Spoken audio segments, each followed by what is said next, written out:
Salut tout le monde! Je suis très contente de vous retrouver dans cette nouvelle vidéo. Cette vidéo elle devait sortir samedi dernier de base. Mais, puisque rien ne se passe comme prévu, j'ai filmé ma vidéo, tout est bien, tout est cool. Sauf que quand j'ai voulu faire le montage, je me suis rendu compte que toute la vidéo était floue. J'adore. Comme vous l'auriez vu dans le titre, aujourd'hui nous nous retrouvons pour parler d'amour. Mais pas de l'amour tout beau tout rose, non non, de mes pires anecdotes sentimentales. Enfin amoureuses, ça fait bizarre de dire sentimentale. Bref, vous savez que ma vie amoureuse est un fiasco total, je ne surprends personne. On est sur une base où mon premier amour avait le double de mon âge, donc en partant de là, c'est très compliqué. On va commencer par la première anecdote, je vais vous raconter mon pire date. Oui, accrochez-vous parce que là, il a envoyé du pâté le monsieur. Hein. J'étais inscrite sur un site de rencontre. Je pense que déjà, m'inscrire sur un site de rencontre, c'est le pire truc que j'ai fait. J'ai banni tout ça, hein, parce que franchement, oh, mon dieu. Là, j'ai matché avec un garçon avec qui on a discuté, etc. pendant 1 ou 2 jours. De prime abord, vu ses photos, c'était pas non plus un canon, c'était pas forcément mon style non plus. Mais il avait l'air mignon, je me suis dit pourquoi pas, Angéline. Donc de là, un soir, il me dit demain, ouais, je vais faire les boutiques, si tu veux, je peux venir te chercher et on y va ensemble. Je dis ok, comme ça va permettre qu'on se rencontre et qu'on voie si ça match en réel. Le jour arrive, il vient me chercher et donc je monte dans sa voiture évidemment. On va pour aller faire les magasins et tout et on va dans une boutique et de là il me dit il faut que je m'achète des caleçons. Ok, va t'acheter tes caleçons mon frère, si tu veux que je te dise. Moi je suis pas du tout une meuf princesse, je suis pas du tout... Enfin moi je m'en fous. Tu veux t'acheter des caleçons, va t'acheter des caleçons. C'est sûr que c'est pas le meilleur moment pour le faire, mais je m'en fous, vas-y, bref. Du coup il va pour aller s'acheter ses petits caleçons. Et de là il se retourne vers moi, il me regarde et il me dit et toi tu portes quoi comme sous-vêtements? Pardon.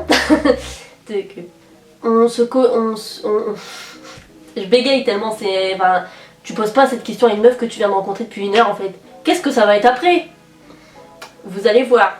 Je fais style, haha, trop marrant, nique ta mère. On retourne dans sa voiture et il me propose d'aller manger quelque chose. J'ai dit que j'ai pas forcément faim, mais il voulait aller au McDo, donc manger une glace. Donc on y va. Dans la voiture, on discute un petit peu. Et en fait, dans sa voiture, il y a une sorte de grille qui sépare les sièges de derrière des sièges de devant. Un peu comme les voitures de policiers. Je sais plus si on parlait... Je sais plus, mais en tout cas, il m'a sorti ça de nulle part. Il m'a parlé de sa grille et il me sort ouais c'est bien pour attacher les gens. Angéline, tu vas finir dans la forêt, attaché à un arbre, tu vas mourir. De là on arrive au McDo, il se gare au parking. Je détache ma ceinture et je vais pour sortir de la voiture. C'est-à-dire que je commence à sortir et il fait quoi? Monsieur me tire les cheveux. À ce moment-là, je me suis dit, Angéline, qu'est-ce que tu fais? Est-ce que tu pètes un câble? Est-ce que tu te calmes? Vaut mieux se calmer dans ces moments, vraiment. Hein. Quand vous avez un date et tout, vaut mieux prendre sur soi parce que tu sais pas comment la personne elle peut réagir. Et c'est pour ça que j'ai autant pris sur moi parce que, frère, donc je lui dis, tu fais quoi? Et monsieur me dit, tu aimes quand on te tire les cheveux? Donc bref, je fais style de rien, je garde mon calme. On va au McDo, il paye les glaces. Il y avait au moins ça, hein. J'ai au moins gagné une glace gratuite au McDo. De là on va s'installer au McDo, on parle un petit peu de tout et de rien, surtout de son ex d'ailleurs. Si c'était que ça encore, ça aurait été. Et là, Dieu soit loué, béni soit la Sainte Marie-Joseph. Donc on discute tout ça et là il me dit je vais te poser 3 questions et si tu réponds bien aux 3 questions, en gros t'es une femme à marier. Je me dis, allez, qu'est-ce qu'il va me dire? Première question, il me dit, est-ce que tu sais faire à manger? Je lui dis oui, je suis souvent tout seul chez moi, donc c'est toujours moi qui fais à manger. Et puis même quand je suis avec ma mère, c'est toujours moi qui fais à manger pour elle et moi. Donc oui, je sais faire à manger. Il me dit ok. Deuxième question, est-ce que tu sais faire le ménage? J'ai dit oui, c'est pas ma passion, mais oui, je sais faire le ménage. À un moment donné, il faut pas battre plus 5 pour savoir tenir un balai. Et là, franchement, quand j'ai entendu les 2 questions, je me suis dit, toi, mec, oh mon dieu, toi, t'as vraiment de la chance, hein, parce que putain... C'est vraiment le genre de comportement que je déteste. C'est ce genre de façon de penser en mode une meuf... Enfin, je suis pas ta mère là contre toi. Vraiment les gars qui prennent ces critères là pour choisir une meuf, faut qu'elle sache faire à manger, faut qu'elle sache faire le ménage, faut qu'elle sache faire le linge. Marie-toi avec ta mère en fait. Et ça m'avait vénère, mais franchement j'avais compris quel genre de mec c'était parce qu'on avait failli s'embrouiller au tout début du date. Je me suis vénère parce que c'est vraiment le genre de truc que je déteste. Parler un petit peu des dates, etc., des sites de rencontres et tout. Il m'expliquait qu'il avait déjà eu des dates avant et que les filles avec qui il avait eu des dates, en gros elles ont couché avec lui le premier soir. Donc il me dit, je peux pas avoir de relation sérieuse avec une fille qui couche le premier soir. Donc déjà je me dis, t'es bizarre toi. Toi tu veux une relation sérieuse, mais tu couches avec une meuf, mais toi par contre, genre t'es quelqu'un de sérieux mais pas la meuf. Mais bref, si ça s'arrêtait là, pas du tout. Monsieur me dit, parce que en fait, les filles c'est comme des serrures et nous on est des clés. Et une serrure qui s'ouvre avec n'importe quelle clé, bah ça a pas de valeur. Tu te compares à ce que tu veux, à un objet, à une merde, ce que tu veux. Mais nous les femmes ne comparent pas à des serrures parce que Donc bref, je me suis dit, donc la troisième question ça va apporter toujours au même thème. Est-ce que tu sais faire une lessive, j'en sais rien. Pas du tout. Donc troisième question, si je suce des glaces. Bien sûr il ne parlait pas de glace. On se connaît pas, on se connaît depuis 3 heures. T'es là, tu me poses des questions à la con. Et tu me demandes un truc comme ça, mais on se connaît pas, on se connaît pas. Et franchement, je me suis dit, toi mon gars, toi, mais tu vas finir, dégage de là. Voilà pour mon pire date. On continue avec la prochaine anecdote, qui est un petit peu moins drôle quand je l'ai vécu, honnêtement. J'en ai jamais vraiment parlé, à part à quelques amis et ma mère aussi au courant. Mais c'est une anecdote qui est pas très drôle, et si j'en parle, c'est pour déjà...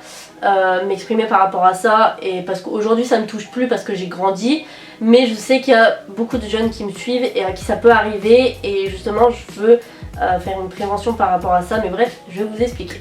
J'étais en crush sur un garçon depuis des années, franchement. Je crois que j'étais en crush sur lui en 3e ou 4e. En arrivant au lycée, on s'est recontacté, on a repris contact, on s'est revus, etc.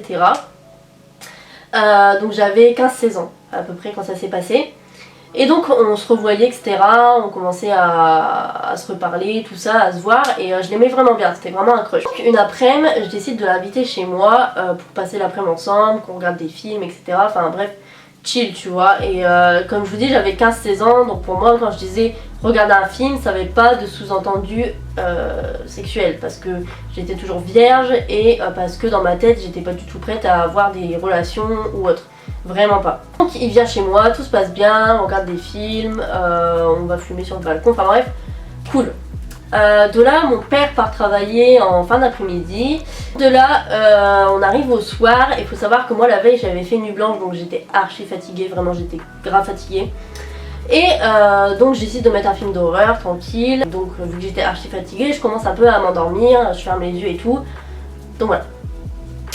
Donc monsieur est à côté de moi sur le canapé, et je vois que monsieur commence à prendre ma main. Il me dit ok, il la pose sur son ventre, ok, je m'en fous. Et donc comme je vous dis, j'avais les yeux fermés, donc je pense qu'il pensait que je dormais. Et là, je sens que monsieur rapproche ma main d'une zone que je n'avais pas envie de côtoyer. Je capte pas trop au début, franchement je comprends pas. Mais ouais, je vois que monsieur veut mettre ma main... Enfin bref, t'as capté. Je me dis, faut que tu fasses quelque chose. Et tu sais, dans ces moments-là, t'es vraiment en mode... genre, t'es keblo. Genre, tu sais pas quoi faire tellement t'es choqué de ce qui se passe. Et donc là, je décide de me réveiller en sursaut et de faire style, genre j'ai envie de vomir, je me sens pas bien. Donc c'est ce que je fais. Donc bien sûr, en sursautant, j'enlève ma main direct. Donc je fais genre, ouais, je me sens pas bien, j'ai envie de vomir et tout. Et je dis, je vais aller sur le balcon fumer une clope, je me sens pas bien. Donc de là, il me suit pour aller fumer une clope. Et je pense qu'il sait très bien ce qui s'est passé, que je dormais pas et que j'ai compris ce qu'il faisait et que ça m'a pas du tout plu. Mais bref, on va sur le balcon, on fume. Et là, monsieur, qu'est-ce qu'il fait? Il commence à me dire qu'il a une maladie, qu'il va bientôt mourir, je sais pas quoi, qu'il lui reste pas beaucoup de jours et que c'est pour ça que il veut pas plus avec moi, je sais pas quoi. Tu te fous de ma gueule? Et là, je me suis mise à pleurer, mais comme j'ai jamais pleuré de ma vie. Je pouvais pas m'arrêter. Je pleurais pas parce qu'il m'avait dit qu'il allait mourir, qu'il avait une maladie. Non, je pleurais parce que je me suis rendu compte de ce qui s'était passé et parce que je savais que ce qui s'est passé c'était pas normal. Et à ce moment-là, j'ai pas dit un seul mot jusqu'à ce qu'il parte. J'étais dans un état, mais je m'arrêtais pas de pleurer. Et lui, il pensait que je pleurais parce qu'il m'a dit qu'il allait mourir. Mais pas du tout. Suite à ça, il n'est pas resté très longtemps vu que je disais plus rien et que je faisais que pleurer. Il est parti et que le mec pense que je dors et en profite pour faire ça, tu vois. Je me suis dit mais... Aujourd'hui c'est vrai que c'est plus quelque chose qui m'atteint parce que j'ai grandi et c'est passé et voilà quoi, je passe à autre chose. Mais c'est vrai qu'à ce moment-là ça a été très compliqué. Et c'est là où je voulais en venir, c'est que il y a beaucoup d'hommes qui sont des gros chiens de la casse et qui n'ont pas appris ce qu'était le consentement quand ils étaient jeunes, à mon avis, et qui du coup pensent que dire non en rigolant, que dormir, que juste faire des actes et ne pas dire non de sa bouche, c'est du consentement, alors que ça ne l'est pas. S'il y a un truc comme ça qui vous arrive, il faut réagir. Je sais que dans ces moments-là, on est bloqué, on ne sait pas quoi faire, mais il faut que vous réagissiez, il faut que vous fassiez quelque chose parce que un mec peut pas avoir le dessus sur vous, sur vos envies, sur votre corps. Vraiment, c'est vous qui décidez quand vous avez envie, si vous avez envie, où vous avez envie. Bref, c'est vous qui décidez, c'est votre corps et ne laissez jamais un homme décider de quand vous êtes prête, de si vous êtes prête, jamais. Et d'ailleurs, petite parenthèse, c'était pas vrai, sa maladie, il est toujours en vie aujourd'hui. Malheureusement. On continue avec la prochaine anecdote plus drôle, franchement.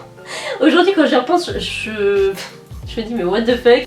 Donc j'ai pour habitude d'aller souvent à Paris parce que mon meilleur pote habite en banlieue parisienne. Du coup, vu que moi j'habite dans le nord, je prenais souvent le train pour aller à Paris. Donc un week-end, comme presque tous les mois, je prends le train jusqu'à Paris Nord. Et arrivé à Paris Nord, je marche jusqu'à la gare Magenta qui est aussi à Paris pour prendre le RER et aller dans la ville de mon meilleur pote. Donc j'attends dans la gare Magenta, j'attends le train. Et là il y a un homme qui s'approche de moi avec un sac poubelle. Genre un peu les gars qui vendent des tours Eiffel à Paris. C'est un peu ça. Donc il s'approche de moi et tout. Donc je lui dis bonjour et tout au calme. Et de là il me dit voilà vous êtes très jolie, vous êtes magnifique. J'aimerais vous offrir un cadeau. Ah bon. Donc de là je lui dis merci et tout mais ça ira, je veux pas de cadeau. Donc monsieur continue à forcer avec moi et à me dire voilà vous êtes très jolie, j'ai 2 filles, j'ai une femme et j'aimerais pas voir ma fille aussi jolie, être toute seule comme ça. Donc je dis merci c'est très gentil et tout et il continue avec ses oui je vais vous donner un cadeau, laissez-moi vous donner un cadeau. Donc je lui dis non merci mais je ne veux pas de votre cadeau. Et là je commence à être un petit peu plus poignante parce que frère tu forces 1 fois, 2 fois, 3 fois.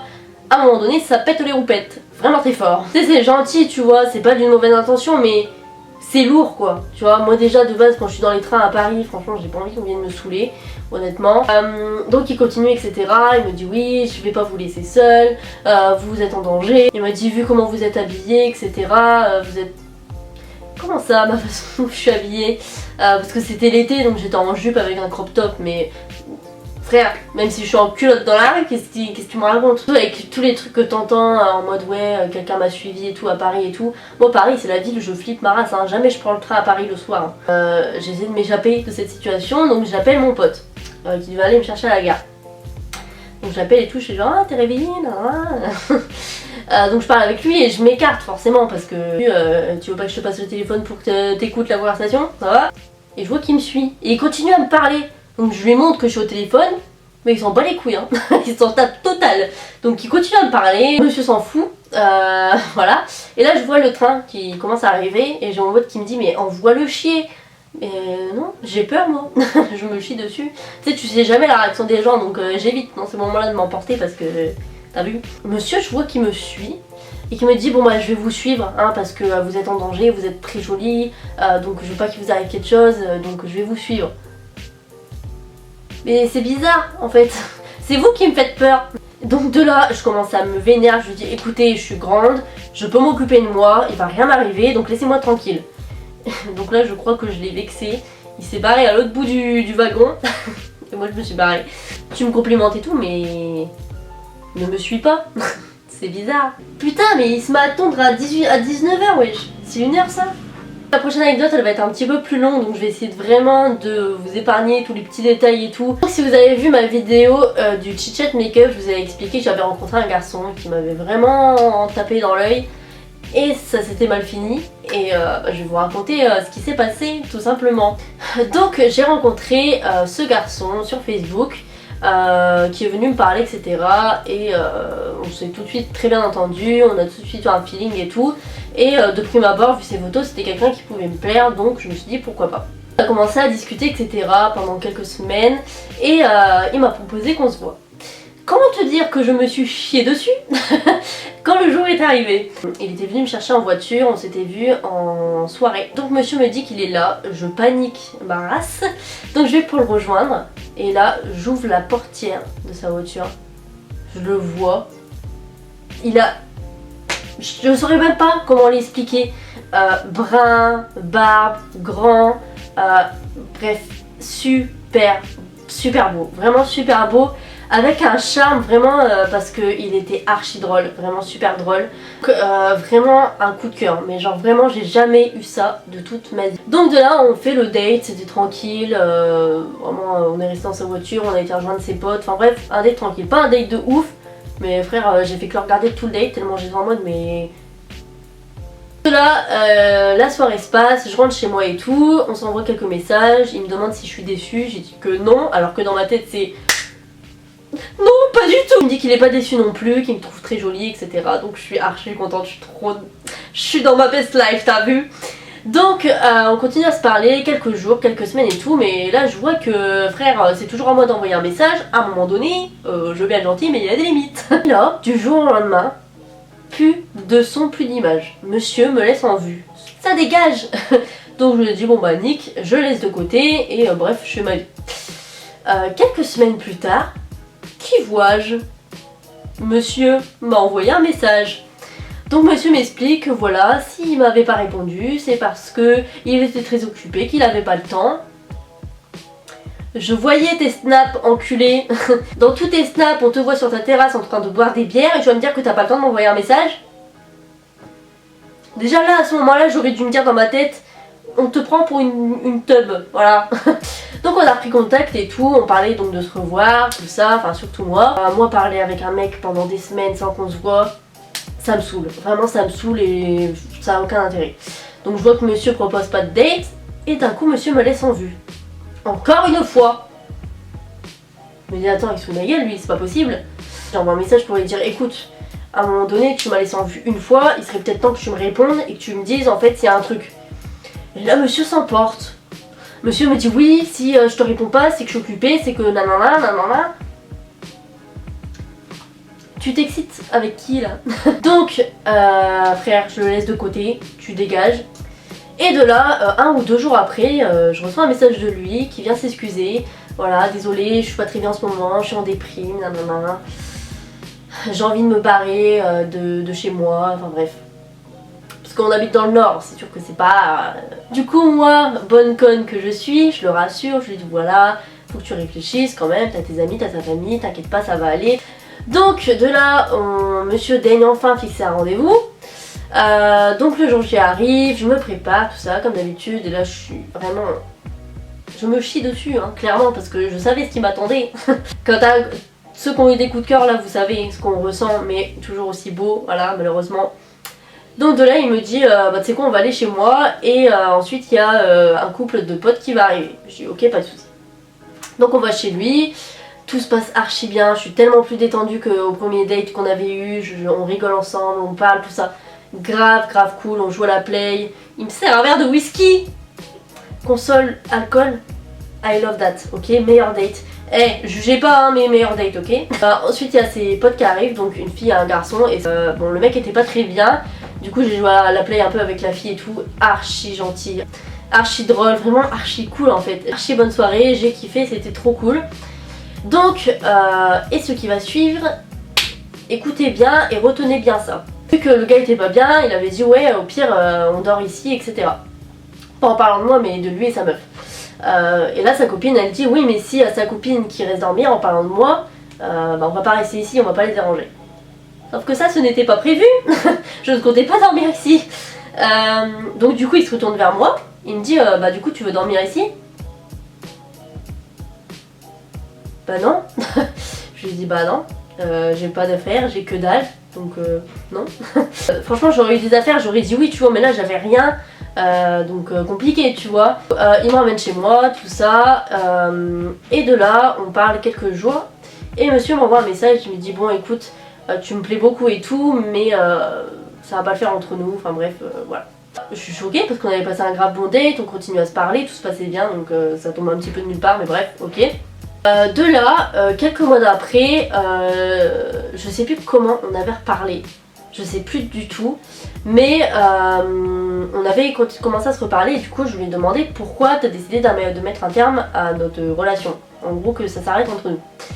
Et de là, monsieur me dit, j'ai cru que j'allais m'évanouir tellement c'était incompréhensible. Donc monsieur m'explique que s'il a décidé de mettre un terme à tout ça, c'est parce que il pensait que je ne voulais rien avec lui et qu'on n'était pas sur la même longueur d'onde. Tu te fous de qui? Sincèrement, c'est toujours moi qui forçais à t'envoyer des messages, c'est toujours moi qui forçais à ce qu'on se voit. Enfin, je veux dire, si enfin. Et monsieur me dit que c'est parce que j'ai pas voulu dormir chez lui la fois dernière. Frère, si tu m'aurais prévenu avant, je serais venue dormir chez toi, mais tu ne m'as pas prévenu, donc je ne suis pas restée. Tu ne peux pas conclure qu'une meuf ne veut rien avec toi parce qu'elle ne veut pas dormir chez toi. Ce n'est pas logique, surtout quand elle te dit que c'est parce qu'elle n'a pas d'affaires. Donc de là, il me dit, du coup, faudrait qu'on se revoie et tout. Moi, je suis trop contente, je suis là, pompelope et pompelope, trop bien, avec grand plaisir. Et qu'est-ce qui se passe? Quelques semaines plus tard, monsieur me relaisse en vue. Toi mon frère, c'est terminé, je le supprime et je le bloque. Mais vu que moi je suis conne, ça a duré je crois peut-être 2-3 semaines. Et un jour je me dis, bon, ça me fait chier en vrai qu'il soit bloqué, donc je le débloque. Je le redemande pas en ami, juste je le débloque. Et donc là, 1 ou 2 jours plus tard, je reçois une demande d'amis de lui. Qu'est-ce que je fais évidemment à votre avis? Je l'accepte. Et le lendemain, je reçois un message de lui qui me dit bah je comprends pas, je t'avais plus en ami. Donc du coup je lui explique, je lui dis voilà, je t'ai supprimé parce que frère ça fait 3 fois que tu me laisses en vue. À un moment donné j'en ai marre, je m'attache à toi, j'ai mal tu vois. Donc je t'ai supprimé. Donc de là il me dit ah je suis désolée, je pensais pas que c'était autant, nanana. Frère tu me fais espérer et tu me laisses en vue. Comme si tu me tendais un McDo. Puis dès que je suis là à mettre ma main, tu le retirais. Tu peux pas faire ça, c'est pas possible, c'est pas humain. Donc de là il s'excuse tout ça, donc on repart sur de bonnes bases. Donc il y a un moment où on se parle et il avait voulu que je vienne chez lui pour dormir, sauf que moi j'étais chaud et tout, j'étais trop contente. Sauf que j'apprends que mes potes de Paris veulent venir ce week-end et du coup moi vu que mes potes de Paris je les vois pas souvent, j'ai privilégié bien sûr mes amis de Paris à un mec. Du coup je vous dis moi je faisais plus le premier pas vraiment, j'ai envoyé presque plus de messages. Donc les semaines passent, moi je vis ma best life, on est en bon terme, tout va bien, on se parle plus trop, mais bref tout est cool tu vois. Et donc là je faisais à manger et tout, et donc je mange tout ça, je fais ma vie, je remonte dans ma chambre et je vois un appel manqué de ce monsieur avec des audios où il me dit oui ça te dit qu'on se voit ce soir et tout. Miséricorde. Ce qui s'est passé c'est que en fait j'ai 2 téléphones, j'ai un téléphone avec Messenger tout ça et j'ai un autre téléphone qui fait que genre SMS parce que mon autre téléphone c'est de la merde. Bref, on passe ça. Et du coup moi j'avais que mon téléphone SMS, du coup j'avais pas vu ses messages. Et ça datait d'il y a 1 heure. Moi je m'empresse, je lui envoie un audio, je lui dis ouais je suis désolée et tout, j'étais en train de faire manger et tout, du coup j'avais pas mon téléphone. Je dis mais franchement c'est chaud et tout, il était genre 20h30, 21h. Et je dis c'est trop chaud et tout. Bref, j'étais pas prête, t'as vu. Donc je crois que j'avais de la famille en plus à ce moment là, donc je lui avais dit non. Je sais plus. Là j'ai cogité dans ma tête, je me suis dit Angéline, t'as galéré pendant je sais pas combien de temps pour le voir, là que t'as l'opportunité, tu peux pas laisser ça tomber. Donc là je me dis ok. Donc là j'envoie un vocal, je lui dis si je suis prête dans 1 heure, est-ce que c'est bon? Il me dit oui. Donc là, frère, je me bouge ma race, je me suis jamais préparée aussi vite. Je vais me faire mes cheveux, je vais me lisser les cheveux, je me maquille, je m'habille, je me fais mes clopes, bref. Donc du coup on se voit, donc il m'a dit est-ce que ça te dérange qu'il y a mon pote? J'ai dit non, pas du tout, en plus son pote archi gentil, vraiment je l'adore. Donc de là je vais les rejoindre, ils viennent me chercher. Et archi cool, vraiment c'est une des meilleures soirées que j'ai passées avec lui, c'était trop cool. On a été faire une petite balade en voiture et tout, on a été se poser quelque part dans mon village, enfin bref, c'était archi cool. Et là, ce qui se passe ça, que je n'aurais jamais deviné qu'il se passerait, on s'embrasse.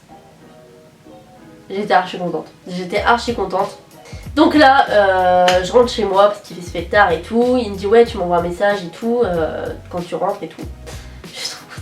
J'étais trop contente à ce moment-là. Je suis revenue chez moi, j'étais en mode pompé l'homme, j'arrêtais pas de sourire et tout, j'étais trop heureuse. Donc j'envoie un message, tout se passe bien et tout. Je me réveille le matin, je vois un message de lui. Je suis trop contente, j'ouvre le message. Un pavé. Ça, ce pavé, c'est soit une déclat de ouf, c'est soit ça sent pas bon. Vraiment, ça pue sa mère. Évidemment, hein. Évidemment. Ça a pué sa mère. Qui me dit voilà, par rapport à hier soir, je regrette, j'étais bourrée. Ah bon? Bref. Ce qu'il faut pas entendre. Je veux pas te faire de mal, surtout pas à toi, mais vu que je vais partir bientôt, je veux pas m'attacher, nanana, nanana. Tu me demandes qu'on se voit? Pourquoi tu me demandes qu'on se voit si tu sais que tu vas partir ta race? Porque? Why? Son truc de déménagement là, c'était pas la première fois qu'il m'en parlait, hein. Pas du tout. Mais monsieur était toujours là. Donc, et là, à l'heure où je vous parle, il est toujours là d'ailleurs. Donc, et je suis sûre que dans 6 mois, il sera toujours là, hein, d'ailleurs. Franchement, j'arrêtais pas de me dire dans ma tête, mais si tu savais que t'allais partir, pourquoi tu m'as demandé de venir? Ce n'est pas logique. Donc du coup j'ai essayé de le convaincre, de lui dire bah pour l'instant t'es pas parti, donc viens on voit ce que ça donne et on avisera, tu vois. Mon frère, j'étais prête à le suivre au bout du monde, hein, de toute façon, hein. Puis pigeonne comme je suis. Avec mon premier amour là, celui que je vous ai parlé dans ma vidéo Chit Chat Makeup, lui vraiment c'est la deuxième personne que j'ai vraiment bien aimé. Et de ce fait, ouais, il était convaincu, genre non, je vais déménager, j'ai pas envie de souffrir, nan, nan. Tu m'as fait souffrir pendant 8 mois et t'as peur de souffrir là maintenant? Je pense on n'est pas en mauvais termes, juste je lui ai dit écoute, si vraiment t'es sûr de ton choix, s'il te plaît, promets-moi de ne plus jamais venir me parler. Il m'a dit ok désolé et voilà. Donc du coup, c'est tout pour cette vidéo. Maintenant vous savez toute ma vie amoureuse en vrai. Ouais. N'hésitez pas à me suivre sur TikTok. Je vous mets mon TikTok ici. Je suis archi active, je kiffe ma vie, hein. Qui se rappelle quand je disais TikTok c'est de la merde. Si un jour vous me voyez sur TikTok, mais tuez-moi. Ouais, le confinement a eu ma peau. N'hésitez pas à vous me dire vos pires anecdotes amoureuses en commentaire, je vous lirai tous parce qu'on adore les histoires d'amour qui finissent mal. Bah écoutez, voilà tout, j'espère que la vidéo vous a plu, je vous fais tous d'énormes bisous et je vous dis à la prochaine pour une nouvelle vidéo.